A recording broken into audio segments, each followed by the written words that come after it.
If you have a picky eater and are hoping to expand their palate, well, you've come to the right spot. Welcome to my channel, I Have Food at Home.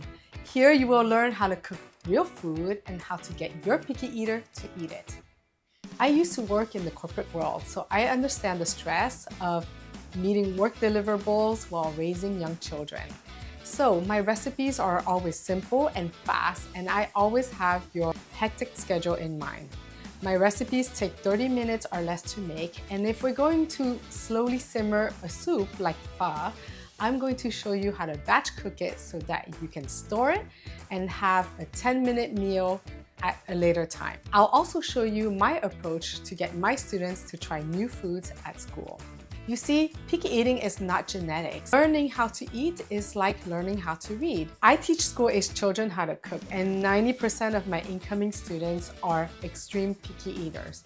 However, by the end of the curriculum, they learn how to eat vegetables, soup, beans, real food.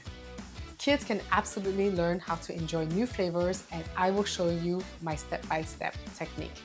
I grew up in France, where school cafeterias teach children how to eat a wide variety of foods. That shaped my approach. I adapt those ideas for busy families here. If you're looking to learn how to cook nutritious and delicious food that your entire family will enjoy, let's get cooking!